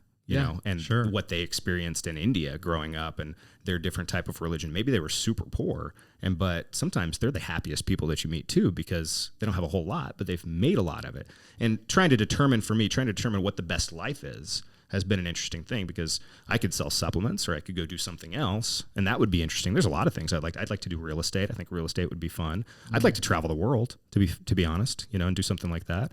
But I can't say what the best life would be. I just know that I can't change what's happening. So whatever's happening. The more experiences you put yourself in front of, though, Jared, it feels like the more perspective you can have. For sure.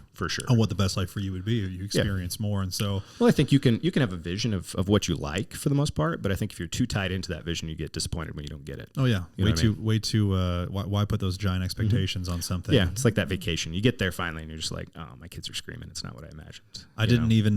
So we're going to. My girlfriend and I are leaving for South Africa next Wednesday. Nice. Right. 10 days. I've never even been anywhere else. I just went to outside the country for the first time like last year. Yeah. I went to Mexico. I've never been outside the which is country. like not even being outside the country. That's right? what we're trying to figure out a Mexico trip for our I family. was There you go, literally right. like, man, you were really locked in if you've never been to Mexico. Never been to dude. Mexico. Never been to Mexico's Mexico. fun, dude. Yeah, we're planning on a trip to go down to Cancun or something with the family, or Playa del Carmen. Something like that. And that's what he's rocking one of those trips coming up soon, and those are a great time. I had an awesome time doing it. Right, but this one's going to be like South Africa. Oh, and yeah. I didn't even look up like what we were doing until we were on the podcast. I feel like didn't we do this on the podcast? You're going on a meerkat safari. Yeah, that's awesome. Sunrise safari. Dude, Sunrise we're going on a safari. safari to also like see what they call the big five, which is lions, lemurs, rhinos, elephants, and like one more, maybe a leopard or a cheetah or something. Yeah. Dude, don't get eaten. Yeah, try not You to. know? But the bottom line is like, dude, taking these kind of trips, you're like, I don't know what I'm going to see as far as perspective goes, but it's just like, dude, I don't want to look into it too much because I don't want to have expectations of the trip. I'm going to go to South Africa. I'm going to like be in the moment, see what I need to see, do what they tell me to do what feels good in the moment, and go home and not, like it had, like if I, missed this tour to get to this other thing, or I didn't get to eat at that special restaurant because it was full. I don't care. Yeah. right? Yeah, Like exactly. Like, oh man, like that brunch spot that's so popular. Dang, I didn't get to have that Nashville photo in front of the Wings or whatever. Well, imagine, You know what I'm talking about. the people that are just traveling around, like the people, they have nothing tied to their name. Their life's in a backpack. Totally. It's not a bad Total life. nomad, yeah. You think about it though. And I mean, there's an adventure there. There's a connection with community there. There's new people you'd never experience otherwise. And I'm like, if that's the worst thing that could happen in my life, that I have to live a life like that, I could handle it, know? And so whatever happens, all of a sudden you don't have as much money. All of a sudden a new bill comes in. I got medical bills. My wife had surgery. It's all sorts of stuff. And, you can let it affect you. And I think there's nothing wrong with it affecting you, right? But I think that having that perspective change where you can just mellow choose to look at it differently. Yeah. Do you think that with the social media, like this is maybe a little off subject here, but I'm like, dude, do you think with social media and mental health, the way things have gone, Yep. do you think we're going to go back to an era and look at it like we're all going to turn around and laugh and be like, man, like how we used to, we grew up and like you could smoke inside restaurants. Yeah. It was totally normal. I know, crazy. The smoking section of a restaurant was common. Yep. And you could buy cigarettes on the way to the bathroom. Oh, yeah. Totally common. And I we're going to thought the smoking on planes is the funniest one. Yeah. Yeah, dude. There's so many examples of this, but I'm saying in this scenario, I just look at the amount of people that when we were able to take photos with our phones that were actually pretty damn good photos, right? The amount, like we just had at least a decade of time where it then became, especially when stories became a thing, right? It's like the FOMO syndrome for just giving it to everybody is no one's present in the moment and everybody's looking at how they can show themselves having the most fun possible without ever truly being in the moment, being present, experiencing the moment. But literally being so completely dedicated to just trying to look like they're having a good time. And man, when you watch it happening in front of your face and like girls like TikTok dancing like at the Chiefs game versus watching the Chiefs game, in my head I'm just like, what is like, man, when is this going to stop? Yeah. This is a failing value, like for sure. Like social media is definitely a problem, right? Mental health wise. And there's definitely the positives, right? When everything's happening in the world, TikTok, as much as I'm not a fan of like the TikTok app itself, East Palestine had the train crash or whatever, dude, within minutes, hundreds and thousands of videos were up, documenting this and spreading the information. Sure. And like, just imagine, 9/11 happens today.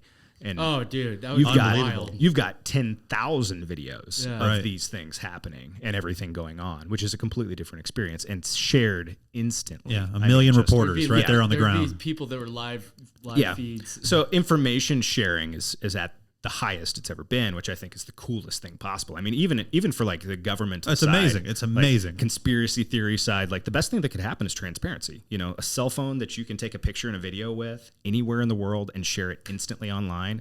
Like that's the best thing to keep a government in check that you've ever done. Because otherwise they're hiding shit the whole time. But on the mental health side, right?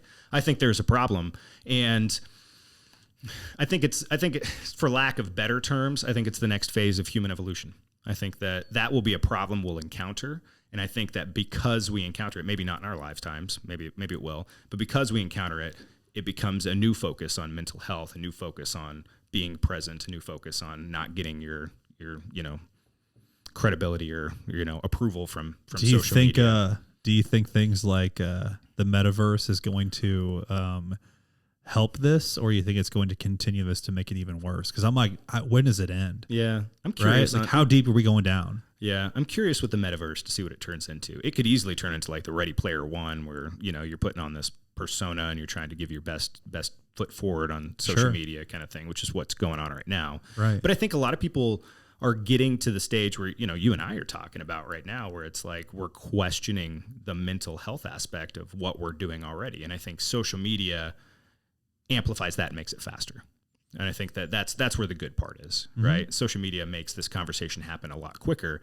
And maybe, you're 20 years old, you get on TikTok, you start doing a bunch of TikTok dances, and maybe you wake up faster to the fact that you're trying to get approval from other people on social media because there's so much more bombarded at you earlier. It's like advertising. Like I talk about, boomers are terrible at figuring out if something's real or fake on the internet, but we grew up kind of with this like built-in, bullshit detector to some degree, right? And I think this next generation that grows up solely on the internet, if they don't figure out a way to fuck them up worse intentionally, will come through it with calluses, a way to encounter this without it letting them affect Well, them. dude, I interviewed a kid this morning, and we were talking about social media, and he's like, "Yeah, I'm not really on social media." Yeah. I meet more and more younger. There's kids a lot of people that are staying away. that are just like, "Yeah, it doesn't really."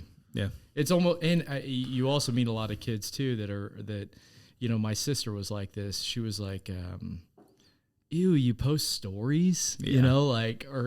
they just, how kids are, they find weird things that they get latched onto. Yep. And they make decisions on what's cool and what's not cool. For sure. And now there's all those different types of things that are happening in social media. Yeah. And I think it's really interesting because, now you'll see kids and they just post, they don't post stories. They just post things on their walls, and it's like 3 random pictures that don't have anything to do with each other. Yeah. And there's no caption. And they're like art. That's art. Yeah, which is like They're so unique. That's like Minimalism.